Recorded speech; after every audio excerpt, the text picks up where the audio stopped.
by injury or disease, the nerves within that system cannot work to transmit sensation to the brain. This often leads to a sense of numbness or lack of sensation. However, in some cases when the system is injured, individuals experience pain in the affected region. Neuropathic pain does not start abruptly or resolve quickly. It is a chronic condition which leads to persistent pain symptoms. Dianna E. Willis, PhD, is the head of the Laboratory for Axonal and RNA Biology, Director of the Center for Pain Research, and Associate Director at the Burke Neurological Institute, an Assistant Professor for Neuroscience at Weill Cornell Medicine, and Director of the Burke Blithedale Program in Pediatric Clinic Neuroscience. Dr. Willis received her undergraduate degree in biology from the University of Pittsburgh in 1994, and her PhD in molecular biology and genetics from the University of Delaware in 2002. Her postdoctoral training at Nemours biomedical research at the Alfred I. DuPont Hospital for Children from 2002 to 2007 focused on the newly emerging understanding of local translation in neuronal axons. After completing a visiting scientist position in the Department of Molecular and Cellular Neurobiology at the Vrije University in Amsterdam in 2007, she returned to Nemours as an assistant research scientist in the Center for Translational Neurobiology. In 2010, Dr. Willis was recruited to be the director of the Center for Pain Research at the Burke Neurological Institute. Her research focuses on understanding how aberrant axonal translation may lead to maladaptive plasticity, as is evident in neuropathic pain and neuropathy. Dr. Willis. Okay, thank you, Christine. Thank you very much for that kind introduction and for the offer to speak to everyone today. So let's first, let's do the tech part out here and see if I can get my talk to show. Well, perhaps not. It always works perfectly in the planning, and then there we go. Less perfectly when it's time to actually do it. There we go. All right, so as Christine mentioned, I've been at Burke since 2010, and my lab has been interested in the study of peripheral neuropathy. So neuropathy being really altered sensation in distal portions of our body. And so today what I'm going to talk to you about is chronic neuropathic pain, why it's been a problem, and why I think this is actually a perfect time for some optimism and some new hope for more effective and safer treatments. And evidently we're not going to work today. All right, so today what I want to do is I want at the end to be able to understand what we mean when we say pain. What does it mean? How do we define it? And what are its hallmarks? I want you to be able to understand what chronic neuropathic pain is and the diseases that are associated with it. I want us to understand how neuropathic pain differs from so-called normal pain. And so we'll start by first telling you what normal pain means, but then we hope to tell you how this is different from neuropathic pain. I hope that by the time we're done, you'll have a better understanding of why treating neuropathic pain is such a challenge and why it's contributing to the opioid crisis, which I'm sure many of you have heard about in the news. And then ultimately, I hope we can end on a high note and discuss what is on the horizon in terms of better treatments. And then finally, how my lab and others at Burke and at Weill Cornell are contributing to this effort. And so first off, let's talk about what is pain. I think we can all agree that we know it when we feel it, but it isn't always easy to define. That didn't mean that we didn't attempt to define it. And actually the best scientific minds, the best medical researchers, the best clinicians in pain got together, they put themselves in a room for a long weekend to try to formulate a definition of what pain is. And this is what they came up with. Pain is an unpleasant sensory and emotional experience associated with actual or potential tissue damage or described in terms of such damage. Perhaps still not very clear. And that really, I think, gets at the heart of why it is so difficult to define pain. It is the culmination of many, many things. I think perhaps Dr. Albert Schweitzer said it best when he said, "Pain is a more terrible lord of mankind than even death itself." So again, not an easy thing to define, but we certainly know it when we feel it and when we see it. And so why is it so difficult to define? I think we can understand that it's difficult to define because, you know, it's not as simple as we used to think it was. You know, long ago we thought, okay, you put your foot into the fire, which I highly disrecommend, and you get a signal that goes to the brain and your brain says this is painful. But what we actually know now is that there's a lot of processing that goes on and a lot of things that can alter the way we perceive pain.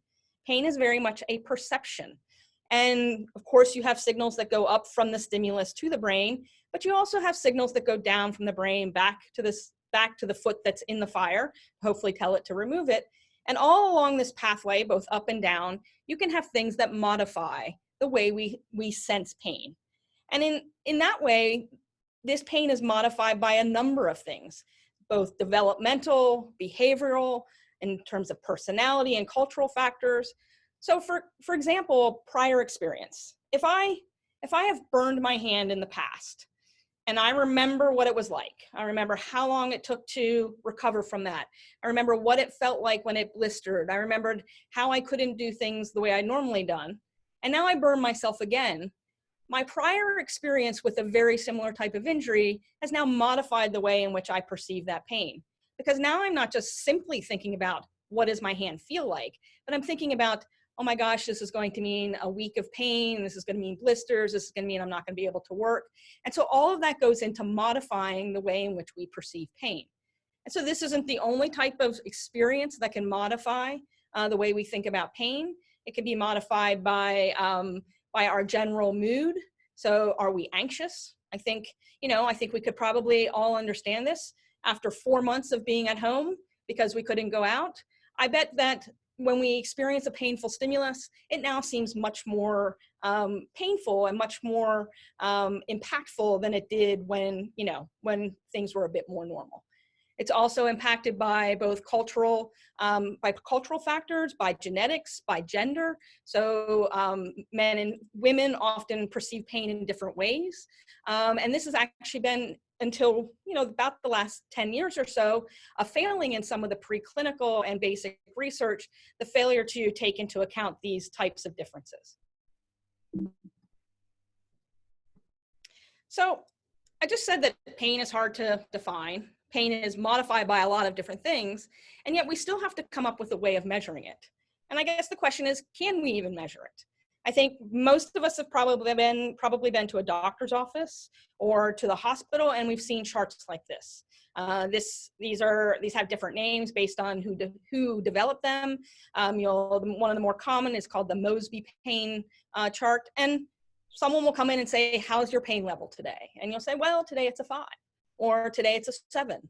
Or today it's sunny out and I'm feeling okay. And even though it's the exact same injury that I might have had when it was gloomy and I called it a 7, maybe now I call it a 4. So again, this is subjective, but it is a way that which we try to gauge what pain a person is in. You'll often see these types of faces as well, in particular for people who perhaps can't communicate in the same way using a numerical scale. Perhaps they'll easier by pointing to a face saying, I'm pretty okay, or this is really the worst thing. This is the worst pain I can imagine, and I can't actually function. So pain is difficult to define. It is modified by a lot of things. It is difficult to quantify, and yet we all know it when we feel it. And we actually know a lot about pain just from our day-to-day lives. And I want to spend a little bit of time talking about what's called the dual nature of pain. And I promise we won't go into too much detail on the types of neurons, the type of nerve cells that transmit the different kinds of pain. But I do want to highlight some high-level differences that explain how we experience pain. And so pain is said to have 2 components, the first pain and the second pain. We all know this. We don't need to be told this. You know when you're walking through your bedroom and you catch your little toe on the bedpost, you know what that first pain feels like. It's acute, it's fast, it's well localized, it takes your breath away. You probably say some choice words, you rub that little toe, you know exactly what part of your body you hit on that bedpost. So this is called the fast pain. This pain is transmitted largely by fibers called A delta fibers. The specifics of this aren't important for today, but they're very thin neurons, very thin fibers that go from the site of stimulation, in this case your little toe, up to the spinal cord and up to the brain. And they have a conductive sheath around them, it's called myelin, that allows for them to transmit very fast signals. And this is why we get this fast first pain. Okay? It gets processed in several different regions in the brain on its way to then other regions in the brain. And so this is probably how we think of pain, sort of the typical, the mode. You do something to your little toe, it sends a very fast signal to your spinal cord and then up to your brain, and then you perceive it as pain. But we actually know that there's a second phase to this as well, and I know that you've all experienced this as well. So after that initial blinding pain, where you start to rub your little toe, after a while, now the pain is a little harder to localize. Now your entire foot might hurt. It's not quite so acute and intense. It's now more a throbbing type of pain. It doesn't localize as well. We couldn't say exactly what part of our body we hit on the bedpost, and it lasts a long time. This type of signal is sent to the brain by a different kind of fiber. These are called C fibers, so they're also very thin, but they lack this protective coating, this myelin sheath, and so the signal gets sent much slower. And so that's why it gets to the brain slower, and that's why it is part of this second phase. And so once it goes beyond the C fibers and the spinal cord, it goes up into the brain and it goes to a variety of different brain structures where we process this. And so you can see that the processing of normal painful stimuli has a lot of players. It has players in different phases, it has players that signal at different rates, and it goes to different parts of the brain to be processed. And so it's quite complicated. So, you know, I just said that pain is difficult to define, it's very complicated, it gets modified by a lot of things, you know, it hurts when it happens. So why do we have this system? Well, pain is actually good. So normal pain, which we call nociceptive pain, is a good thing.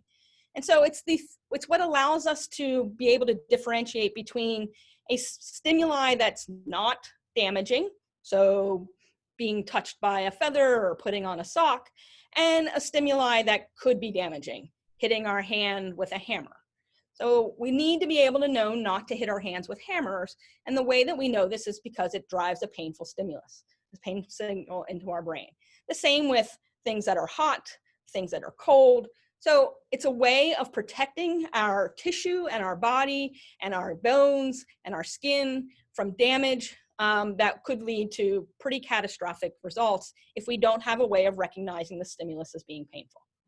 And in fact, it's a very rare syndrome called congenital insensitivity to pain. These are some examples of, unfortunately, children who have this condition where they can't feel pain. And so what happens when you can't feel pain is you don't know when you're doing damage to yourself. And so often in these kids, you'll see damage to the hands and the feet, as seen here. They'll have broken bones and they won't realize it.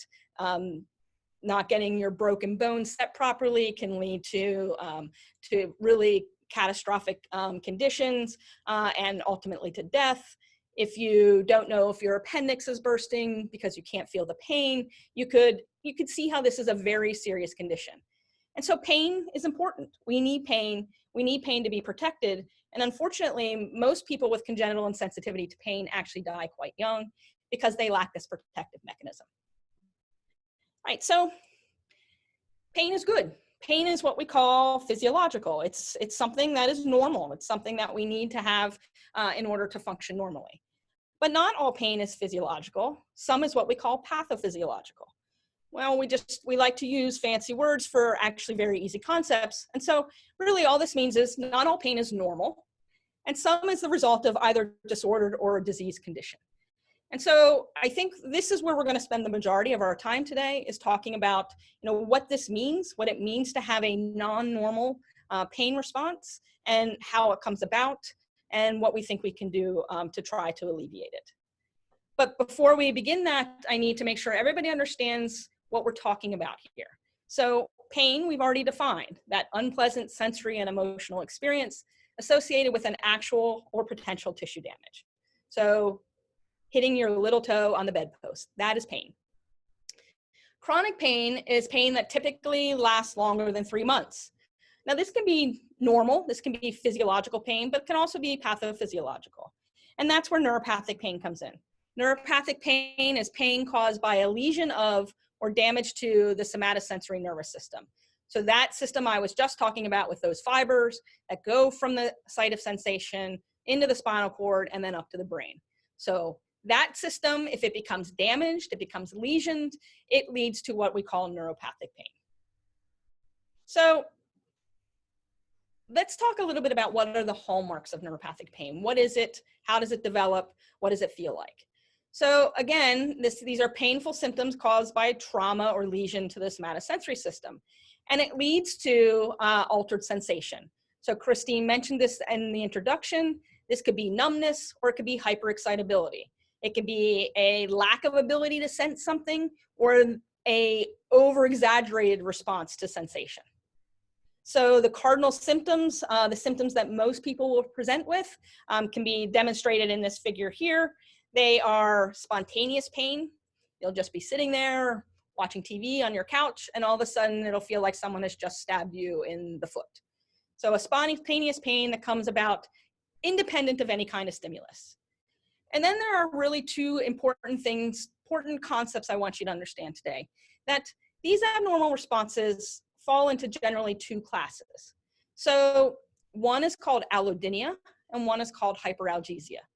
So these are very interrelated but quite different types of phenomena. So the first one, allodynia, is an abnormal response to a non-painful stimulus. So for instance, if you are laying in bed and you move the covers over your legs, that's not a painful stimulus. But for some people who have allodynia, it is a painful stimulus.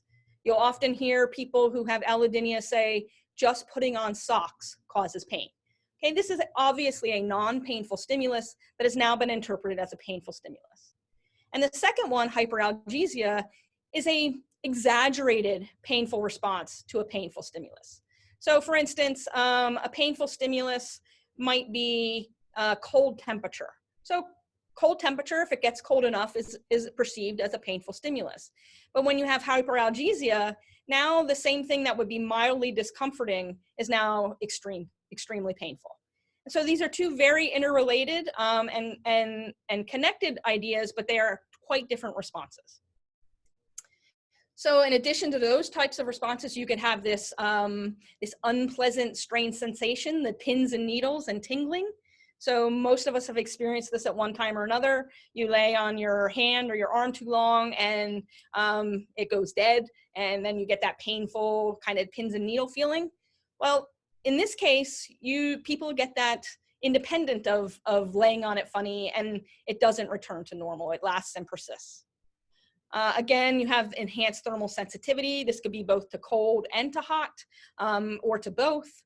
And really, ultimately, individuals sometimes have a combination of many of these or all of these. And so it's very difficult. It could be some of your limbs might have allodynia, some might experience hyperalgesia. It can be a mix of symptoms.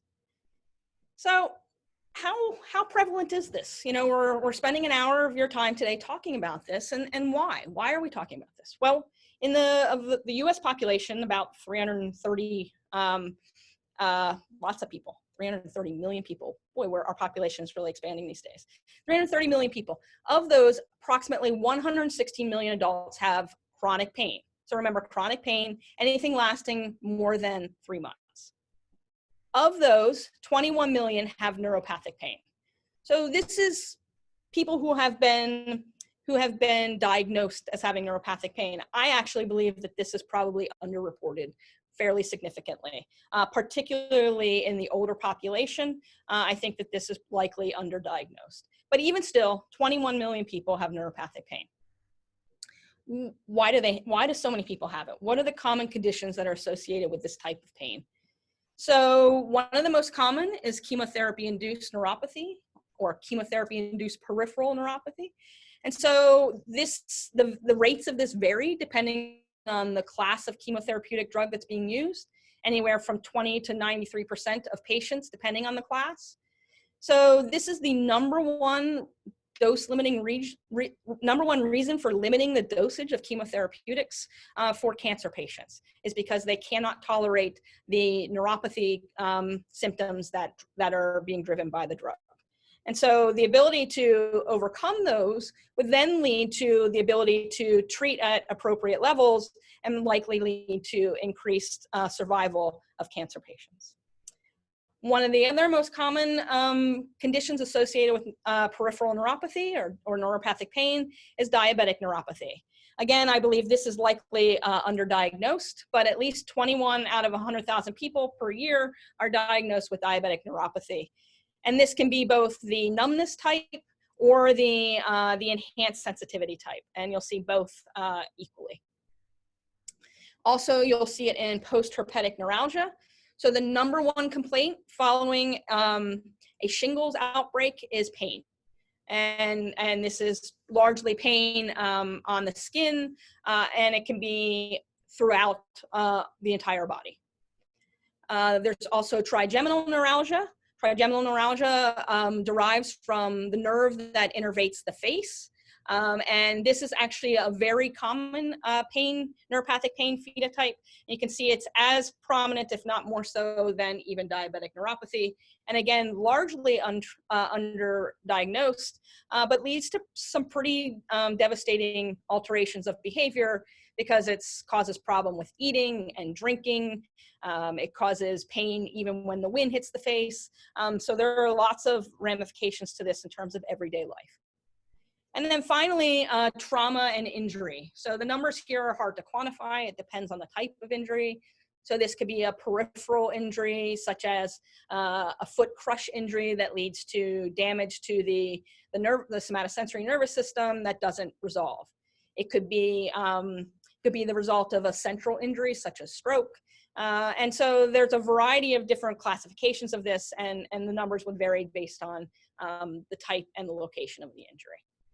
And so you can see that this is really a common problem. A lot of different conditions lead to various types of neuropathic pain, and it would really be a benefit to most of these conditions, which can be quite long-term, to find ways to treat neuropathic pain. So many patients will go to their primary care physician and they'll be asked to say, where does it hurt, or where do you have altered sensation? And they'll fill out something like this. And you can see what often happens in many of these peripheral neuropathies, peripheral neuropathic pain, is that you have this very distal change in sensation of the hands and the feet, but it can also be in other places. And you know, again, the presentation varies widely. So we now know that neuropathic pain is not the same as normal pain. It's not protective the way nociception is. We know that it comes from alteration to the system, to disease of the system, but where does that disease happen? And so here is our normal nociceptive system. So we talked about this before. You have an ending that's in, say, your foot. So this is your foot. Your foot gets a stimulus. It sends a signal to the cell body of that fiber. This is where like the nucleus is, and then it sends that signal into the spinal cord. It goes up into the brain, it goes up into the higher order of the brain, and it gets processed. So this is the normal system. But you can see there's lots of places along this route where this signal has to be transferred and it has to be processed. And so because there are so many players involved in nociception, that also means there's lots of players involved in terms of where the damage can occur. And so what I've highlighted here are really all the different places that we know that disease or disorder of the system can lead to neuropathic pain. So at the very ending where your foot is, at the cell body that processes that, where it gets transferred off to go up to the brain, up in the brain, when it comes back down from the brain, all of these places can be damaged or disordered and lead to neuropathic pain. And this process is called maladaptive plasticity. So the nervous system has changed, but it hasn't changed for the better. It has changed in a maladaptive way. It has changed such that we now get painful stimuli or numbness where we shouldn't. So for today, I'm going to largely focus on the peripheral nervous system changes. And so this would be again, the site of stimulation. So say your foot, the center of that fiber, the cell body, the location in the spinal cord where that gets processed and sent up. So all of this is part of the peripheral nervous system. So you can think of this as the portion that's not the brain and the spinal cord. And what do we know about the peripheral nervous system changes that occur in neuropathic pain? Well, we know a couple things. We know that the excitability is increased, and we know that the activity becomes altered such that it becomes spontaneous. So what do I mean by these? Well, these nervous system neurons, these fibers, they send signals that are electrical in nature. And so normally what happens is this cell here, this fiber here is sitting here, it's quiet. It's not doing a whole lot. Its electrical potential is within a tight range, and it gets a stimulus. So I touch my hand with a feather, or I put a sock on. Put a sock on, that sock sends a signal, it stimulates here, it sends an electrical signal that gets all the way up to my brain and gets processed as you've put on something on your foot. In a painful stimulation, you've hit your foot against the bedpost, it sends a different set of fibers, send a signal up to the brain, and the brain says, you've hit your foot on the bedpost. And so under normal conditions, the type of stimulus, the sock, the hitting your foot on the bedpost, sends a very typical type of excitation, a very typical type of electrical signal, and that our brain interprets. But what happens in neuropathic pain is this cell is now excitable. It's got the sort of the idle hands, right? It's just sitting there. It wants to be excited. It's perhaps already excited to a certain level. It's not going to take much to get it to fire and to send a signal. Sometimes it can do that independent of any signal whatsoever. So you don't even need to touch it, and it can automatically just be sending a spontaneous signal absent any kind of stimulus. And so this neuron, this cell, is what we call hyperexcitable. It is at a level of excitation that is increased, and its activity is increased, and because of that, we now get aberrant pain signals. So, I hope to this point we understand that neuropathic pain is different than normal pain, that it comes from having a disorder or a disease of the system, and that we know a little bit about the changes that happen that drive this phenotype. So if we know so much, why is treating neuropathic pain so difficult? Well, first I want to convince you that it actually is difficult.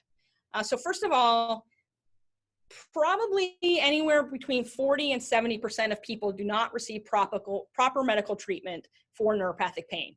Again, this is based on the literature. My guess is this, again, probably very underreported. I think many individuals who have neuropathic pain would say that they are suboptimally treated, that they wish they could have better treatment. And this leads to, this improper medical treatment could be undertreated, it could be overtreated, but ultimately the associated cost of neuropathic pain exceeds $90 billion per year in the United States. So this is a lot of money. This comes from the actual cost of the treatment itself, but also the cost that comes from the care of individuals, the loss of productive work, the having to call out because of the neuropathic pain that isn't properly treated. So treatment options are pretty limited, and not only are they limited, they're actually poorly effective. So even the ones that we try to use don't work particularly well. So the first line, the front-line treatment are often anticonvulsants. So you'll hear gabapentin. These are on the market as Neurontin, or pregabalin, which is on the market as Lyrica. You've probably seen commercials for these. A variety of antidepressants are also used. Probably the most common one that you've heard about is Cymbalta. In addition, opioids are used. So I think we'll talk a little bit more about opioids in the next few slides, but they're commonly prescribed for neuropathic pain and chronic pain. local anesthetics, such as lidoderm, so lidocaine type anesthetics for topical or local treatment of neuropathic pain, and finally steroids. So you see we have lots of different types and classes of treatments, but unfortunately they're not particularly good. Here are two papers in the primary literature looking at trials of the frontline treatments for, in this case, chemotherapy-induced peripheral neuropathy. And so the conclusion here on the one on gabapentin says the trial failed to demonstrate any benefit to using gabapentin to treat symptoms caused by chemotherapy-induced peripheral neuropathy. In this one of duloxetine, the change, the mean difference in pain scores between treated and untreated was not significant. And so these are our frontline drugs. These are what we give to people as really a first step, and they don't work. So that's bad enough. You know, it's bad enough to give drugs for a condition that it really isn't particularly effective for. But what happens when you give a drug for a condition it's not effective for, but giving of that drug in itself causes issues? And so this is what the failure to develop effective treatments have led to, and then that's in part has helped to lead to our opioid crisis. So this is an image from stats from 2018, looking at the drug overdose deaths per 100,000 in various states, and you can see it's not good. We don't want these bright red colors. We'd much rather have these pale colors. But this is the reality, and that is that of 70,000 overdose deaths, nearly 70% have involved at least one opioid pain reliever. So this is an opioid pain reliever. This is something that can be prescribed. We're not talking about street drugs. We're not talking about heroin. This is an opioid pain reliever that you might get prescribed to you, say, following surgery. So this has led to what has been classified as the largest and most complex public health tragedy of our nation has ever faced. And so this has really become a public health emergency, and in part being driven because many individuals initially are given opioids and ever-increasing amounts of opioids to treat pain conditions where they're not particularly effective. So this chart is perhaps a little dated now. It ends in 2015, but this was the increase in overdose deaths. You don't ever want to see a slope going up like this for something like this. And in this paper by Stannard and his group, the author's conclusion is no convincing, unbiased evidence suggests that oxycodone, an opioid, is of value in treating people with painful diabetic neuropathy or post-herpetic neuralgia. There is no evidence at all for other neuropathic pain conditions or for fibromyalgia. Adverse events typical of opioids appear to be common. So the conclusion is it doesn't work for almost every neuropathic pain condition, and very commonly has very, very adverse events, including death. So knowing this and having launched a public health emergency, National Institutes of Health, the primary funder of medical research in the United States, developed an initiative called the HEAL Initiative. HEAL stands for Helping to End Addiction Long Term. And this initiative, as it says, is really targeted at ending or impacting the opioid crisis. Among that is the desire to develop non-opioid pain drugs, both for acute pain, but also for chronic and neuropathic pain. And so because of this initiative, you know, it's really gotten scientists to think about how have we failed, and how can we stop failing to develop drugs that actually work? And I think we failed because we forgot to think about what's actually happening in the system in neuropathic pain states. I told you about this increased excitability and the spontaneous activity. You have these nervous cells firing when they shouldn't fire, firing at higher rates. We know this. So we should take this knowledge and try to understand what drives this, and then try to understand how to impact that, rather than using drugs that are really good for acute pain, so for post-surgical pain, where this hasn't happened. So we need to understand the underlying biology and figure out how to target that underlying biology to generate really meaningful treatments. And so I want to make sure everybody understands these concepts because this is really important moving forward. So I've talked about hyperexcitability and increased excitability, but what does that mean? So in a normal neuron, in a normal nervous cell, the neuron is sitting there and it's pretty quiet, right? It's membrane potential. So membrane potential is just a fancy word for saying it's charged. So these long processes have a membrane that allow positive and negative charges to go back and forth. And under normal conditions, it's a very tightly coupled process, such that the membrane potential, the charge, doesn't change very much. It's very silent. And when it gets a signal, it spikes, and that spike is very typical.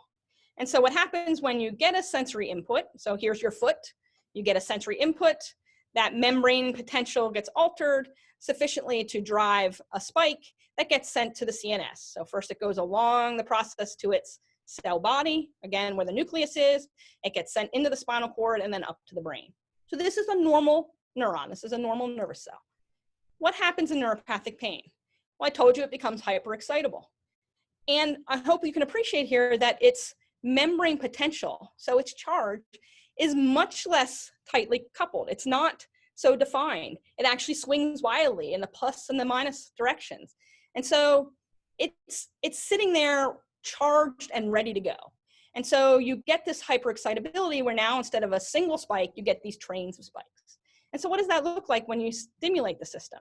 Well, now you get a sensory input, and instead of having these 1 or 2 or 3 typical spikes that get sent to the brain, now you have these amplifications of these spikes. So you're sending more and more signals up to the brain to be processed. As bad as that is, sometimes you're sending signals even absent a sensory input. And these are these spontaneous spikes. You're just sitting there, this neuron is raring to go, it hasn't gotten a signal, and it's just gonna go anyway. And so you get this spiking pattern, and your brain now says, I'm in pain, even absent any kind of stimulation. And so this is what I mean when I say this system has been fundamentally altered. It is now hyperexcitable, and it is understanding this underlying biology that we think will lead us to answers about therapies. So what drives the change in excitability? So I just told you that normally there's, you have this membrane, and you have, this is inside the cell, this is outside the cell, and this membrane has the ability to let specific molecules back and forth to generate difference in charge. So we're not going to go into the specifics of what these molecules are and what the charges are, but suffice to say, under normal conditions, again, this is a very tightly regulated process, such that the membrane potential of that neuron is very, very defined and doesn't fluctuate. Okay? And so we know this. We know in a normal cell that this is coupled very tightly. But what happens in a cell that is now driving neuropathic pain stimuli, neuropathic pain signals? And so what happens is that a number of these channels, let me go back here because I want to make sure you understand, a number of these that sit in the membrane that are responsible for opening and closing the door that lets these molecules back and forth, a number of these become dysregulated, such that the levels of them change and their activity changes. So which ones change in neuropathic pain? Lots of them. And we're not going to talk about all of these channels today. That way we can have an entire semester course on just the ion channels that a neuron possesses and how they might change in various disease states. But there are a number of them that are altered in neuropathic pain states, and any one of which might be a target for treatment and might be the prime drivers of the neuropathic pain changes. And indeed, changes in ion channel expression, so changes in these things, these gateways that allow the ions back and forth, and their function are seen in a variety of animal models of neuropathic pain. So we've developed a number of neuropathic pain models, primarily in rodents. And in most of these, you see similar changes in ion channels that are thought to drive the hyperexcitability of these neurons. And in fact, it's not just animal models. Remember this figure I showed you before? So in these cases and these kids, they have a mutation in one of these ion channels, several of which have been identified in humans. And so we know that altering these ions channels, increasing their levels, changing their function, drives pain states in both animal models of pain and in human pain conditions. So, okay, great. We know a lot. We know neuropathic pain is different. We know ion channels get dysregulated. We know that that leads to hyperexcitability. So how do we then go about targeting these ion channels to treat pain? Well, so there's part of the HEAL initiative, and as part of really a global initiative to develop analgesia, so pain drugs without opioids. Many groups are looking at ion channels to treat pain. So this is an article that was in late last year, actually about a year now, in Nature, really discussing the need and the drive to develop pain drugs without opioids. The majority of the early trials in this realm have focused on sodium channels. So again, we're not going to get into what the different channels do and in terms of the ions that they allow through, but there's a class of channels that allow the molecule sodium to traverse across the membrane. And many of these have been implicated in pain states, either because their mutation leads to loss of pain or their upregulation leads to enhanced pain. The unfortunate truth is that of all the clinical trials looking at sodium channels for the treatment of neuropathic pain, most have either failed to return a result or they've returned a result that was negative. And so there's still a lot of interest in these sodium channels because it's thought that they may really be have high potential for treating neuropathic pain if we can figure out how to target them properly. But what about other channels? And so this is where I want to end. I just want to end with work that my lab in collaboration with others have been working on to ask, what about other ion channels? And the one we're interested in is called HCN, stands for hyperpolarization activated cyclic nucleotide gated channel. You can see why we call it HCN. And so what do we know about HCN channels? Well, these are the pacemaker channels. They set sort of the basal firing rate of that nervous cell. A subset of them are highly expressed in the heart, and that's what sets the basal firing or the pacemaker rate in the heart. So you can see how it got its name. So what do we know about in peripheral injury and peripheral neuropathic pain? Well, we know, so we're not going to get into electrophysiology today. It's a bit beyond the scope of today's talk, but these curves are important. So in a normal cell with normal amounts of functioning HCN channel, you get a activation curve that looks like this open circle.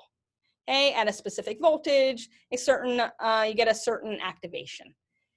In an injured cell, in a cell that has come from an injured, neuropathic pain injured model, what you see is a rightward shift. So the shift is really what's important here. So you get this shift to the right of this curve.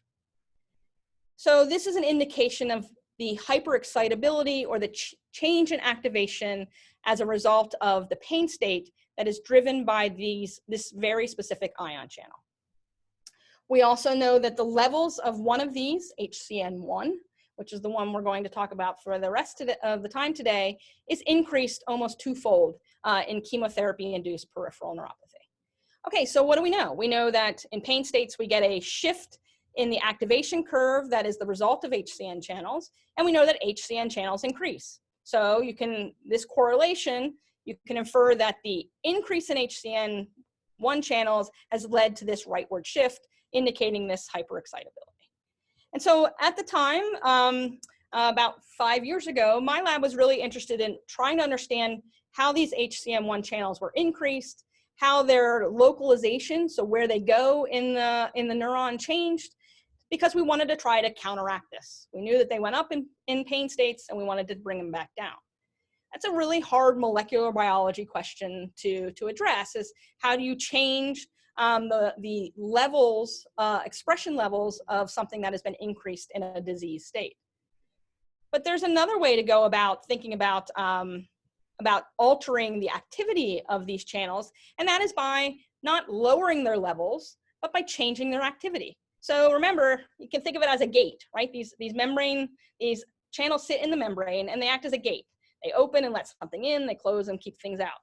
And so instead of changing the levels, maybe you could just make them less active. You can make them prefer one open or close condition. And so lower their activity without lowering their levels. And so fortuitously, at a time when I was giving a talk on neuropathic pain and HCN channels, in the same session, Peter Goldstein, who's an anesthesiologist at Weill Cornell and runs a lab there, he's a neuropharmacologist, was giving a talk on, yes, you got it, neuropathic pain and HCN channels. And we were like, hey, serendipity, we're both talking about exactly the same thing. We should work on this together.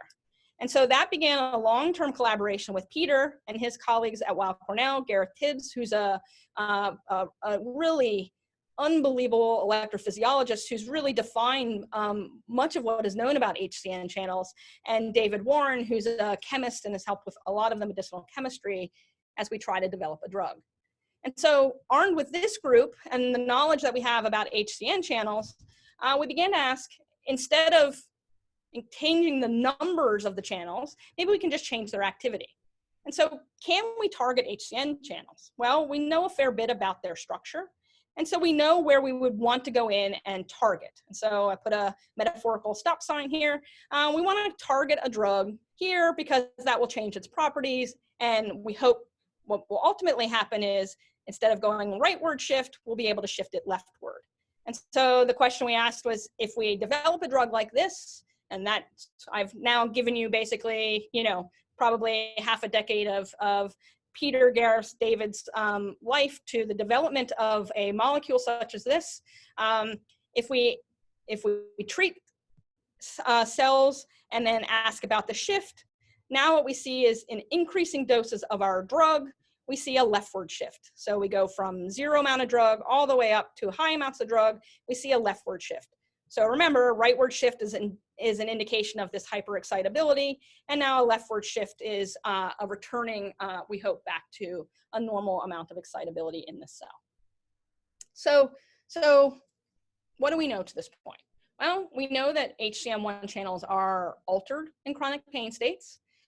We know that we can develop methods for impacting this structure, such that when we give it at increasing amounts, we can change the excitability of cells that express this channel. But ultimately, this is all, electrophysiology and physiology and biology, and it's very interesting, but ultimately we want to know, what does it do for pain? And so the first thing we have to ask is, can we treat in a relevant animal model of neuropathic pain with this drug and alleviate pain? And so these are literally hot off the press data, and I'm gonna show in simplified form, just because I think it's important that we understand what I'm showing here. And so we talked about touch pain, right? So the putting on the sock, that shouldn't be painful, but is painful to people who have neuropathic pain. And so in a rodent model, in a rat model of neuropathic pain, when you damage the peripheral nervous system, they have an altered perception of touch. So prior to injury, you can touch them with a fairly high force and they don't respond. After injury, now a much lighter force gets them to respond. So now we go from, this is the equivalent of hitting yourself with a hammer. We don't hit animals with hammers, but this is the equivalent of a stimulus that should elicit a response. This is the equivalent of a stimulus that doesn't normally elicit the response, so the putting on the sock. And then when we treat with this drug, what we see is that the untreated animals still putting on the sock hurts, whereas treating with varying amounts of our drug improves this. And so this is a short-term application of only 1 week. And so longer-term experiments are going on, and we are working to optimize the drug to increase the efficiency and efficacy of this drug. So that is with touch. We also talked about temperature, so cold. So prior to injury, the animals don't respond to the cold stimulus. So this would be like you going outside, as the weather starts to get cold. It's not super cold and you feel it as cold, but not painful. Following injury, these animals now respond much more significantly to this cold stimulus, such that they are now feeling it as painful. So this is the individual who now can't go outside beyond December when it's, you know, cold but not freezing, because they're feeling that stimulus as painful. And when we treat these animals, we can see we get a return, not back to baseline, but an improvement. And so the question is, you know, how does this equate to an improvement in humans? And so that's a question we don't know at this point. And so it really leads us to, what's the next step? What is the next step? How do you get from an understanding of the biology? We know about the change in excitability. We know about the change in the levels of HCN. How do we get from that to creating a molecule that impacts it, to creating a drug, to getting it into people?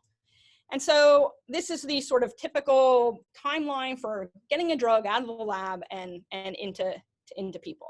And so the early drug discovery is, you know, finding your target, validating your target, getting a lead molecule. So this is all what I talked to you about today. We have a target, we have HCN1 channels, we have a lead molecule. Then we go to preclinical studies. And this is the testing it in vivo. So that's what I just showed you. We tested it in animals. This is the figuring out what dosage to give. This is figuring out how we're going to deliver it.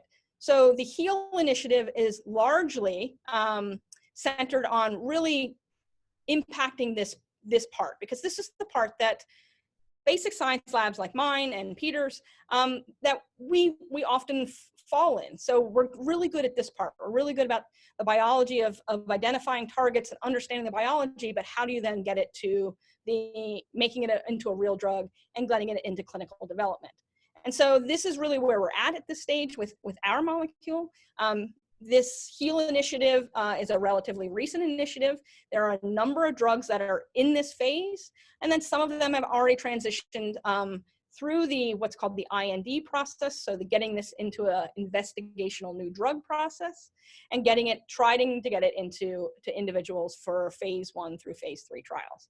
And so it's a long road, but I think that we are fundamentally on a better track, because we have done the hard basic biology of understanding, you know, what has happened to the neuron in these diseases, how has it changed, what are relevant targets, and how do we go about impacting those targets. And so I just want to end by bringing us back to where we started. So I hope today that you understand that, you know, pain is a difficult thing to define. We all know it when we feel it, and it's something that we actually need. It's protective. It prevents us from doing damage, and knowing when we have done damage so that we can seek treatment. Neuropathic pain is fundamentally different than nociception or normal pain. It's a pathophysiological pain. It's caused by disorder or disease of the nervous system. The failure to properly treat neuropathic pain has contributed to the opioid crisis. These opioids fundamentally do not work for this non-physiological pain. And so using them, and using them at ever increasing levels, is ineffective and leads to really dire consequences.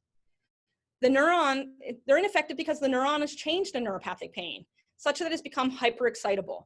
And we need to be able to figure out how to target the cause of that hyperexcitability in order to impact change. So we've identified targets, and this is the royal we, the scientific community, have identified a number of channels that are misregulated, their expression changes, and we believe drive the changes in excitability. And so we're working on drugs to target one of these ion channels right now in my lab and with my collaborators, but the effort is really a global effort. Many ion channels are currently being targeted as potential drug targets, and I think that there may be more than one way to lead to real treatment for neuropathic pain, and I think that, you know, we're at a point where we hopefully see some light at the end of that tunnel. But there's a lot to do, and I think the work on the sodium channels demonstrates that a good target in the lab may not necessarily translate to a good target in the clinic. And so with that, I want to thank the people who have actually done most of this work. And so the folks in my lab, so the behavioral experiments in animals take a variety of people, because everything is blinded so that nobody knows what groups they're in, and it takes a lot of people. And the folks in my lab really really work hard to get these done right, so that we know if it's a good drug before we try to take it to the next level. And then Peter, Gareth, and David, who this is a long-term collaborative project to really develop the molecule into, to verify that it's effective, and then to develop it into a drug. And finally, I want to thank the funding for this. So the Burke Foundation and the Daedalus Fund funded the early work on this. And so really designed to get the hit molecule, to identify the target, and then subsequently the NIH through their HEAL initiative to take that to the next step and to figure out if we can get it from our really interesting preclinical data into making it into a real drug. And so with that, I'm going to stop, and I'm going to say, first of all, we're coming to the best time, I think, of the year on the Burke campus. I love fall. And we hope that before too long, we'll be able to invite people back and see in person rather than through this virtual world. So thank you for your time, and I'm happy to take questions. So Dianna, we have a lot of questions. If you can stop your screen share, fantastic. So we're going to get started right away because there are many questions.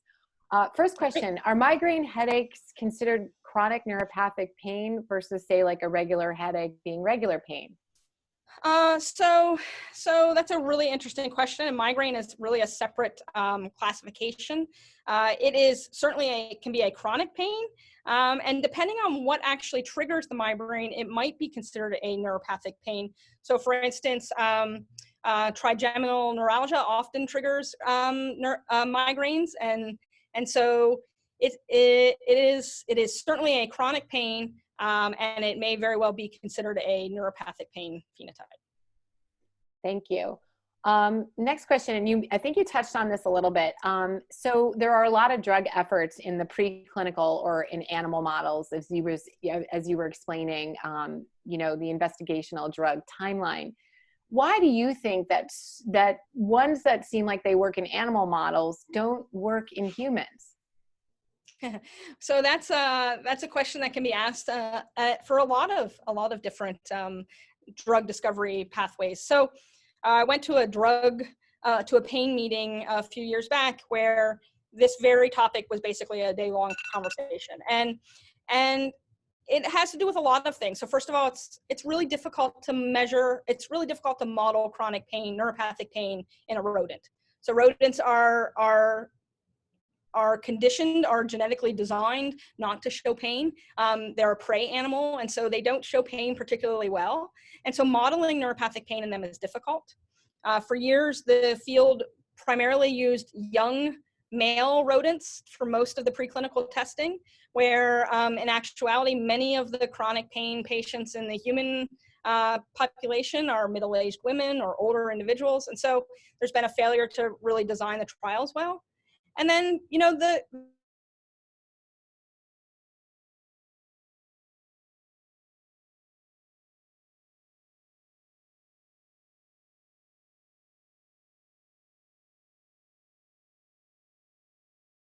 those questions, and so a lot of places for failure, unfortunately, along the pipeline.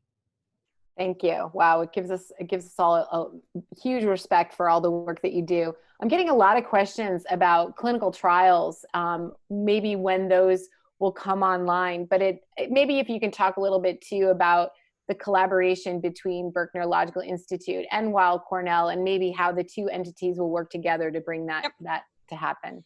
So the HEAL grant that we're working on is a phased grant. So we are in the first phase, which is really to do all the preclinical testing, right? So to test it in animals, to make sure we understand the range of dosage, to do all the toxicology. The second phase of it, which is a 3-year phase, is really to get that molecule through what's called the IND process, the investigational new drug process, to really take it from a molecule in the lab to something that can be given to people. And so that's 3 years. And then you can think about doing a clinical trial, which would be first a phase 1 trial. Make sure it's safe. We ultimately envision the trial for our drug to be in chemotherapy-induced peripheral neuropathy to begin with. It's a condition where you can do a pre-treatment because you know when you're going to get the chemotherapy, you know when you're going to get neuropathy. So you can actually do a pre-treatment arm, post-treatment, following pain development arm, and then an untreated. And so it's a long ways. Our labs would not be the ones running the clinical trials. We would partner with others to run those clinical trials. Our goal over the next 4 years is to get through phase 1, get through phase 2 in terms of making an IND, making it a real drug, and then go from there. That sounds super exciting. Next, we have a question about phantom pain. And wondering, so phantom pain occurs after a spinal cord injury. And this particular person is wanting to understand why this occurs and what treatments have been identified for paraplegia. Well, so phantom pain is a funny thing, right? So it's the worst of all ironies. You have either a limb has been amputated, so you don't actually have the limb, or you have no sensation to it because of a spinal cord injury, and yet you have pain from it. And so what drives this? And it's, again, because the system has become diseased and disordered. I find one of the most fascinating areas of research is in amputation, where you have this phantom limb pain, and it's treated with mirror therapy. I don't know if anybody's ever heard of this, but mirror therapy is where a mirror is, so say I'm missing my left hand, and a mirror is used to project an image of my remaining hand onto where my left hand would be. And simply the perception of having a hand, I've done nothing biologically, right? Simply the perception of having a hand there to interact with is enough to alter pain sensation. And so this gets into the fact that, again, pain is ultimately a question of perception. And so, yes, there are certainly significant biological changes, ultimately probably being driven by aberrant sprouting. So when those neurons, when those fibers are cut, sometimes they grow in ways they shouldn't. And that aberrant sprouting leads to, unfortunately, to chronic pain, neuropathic pain. So there's certainly biology there that drives it, but there's also then perception as well. And so it's a very complicated question. And actually, chronic pain is one of the most significant complaints following spinal cord injury, and in an area that many of the researchers at Berkeley are very interested in. Wonderful. And last question, and I know we've gone over, but Dianna, we've had so many questions. The last question is a viewer asking what your thoughts are about cryotherapy on hands and feet during Taxol chemotherapy to prevent, I guess, the chemo-induced peripheral neuropathy. Yeah, unfortunately, I don't know enough about it to speak to it. I know that, because it is such a significant problem in terms of being forced to limit chemotherapeutics, that a variety of techniques are being used to try to prevent it. And I think that, unfortunately, I don't have enough knowledge to speak to that, to understand. I haven't looked at the data to see if it's really effective, but I would be happy to reach out to whoever's question that was and do a little actual spelunking on it and tell you what I think in terms of what the data look like. Great. And then just one more. So because I guess you're obviously talking about channels and as being a target for your potential therapeutic, because there are many of those channels throughout the body, and especially in the animal model, are you seeing any adverse effects?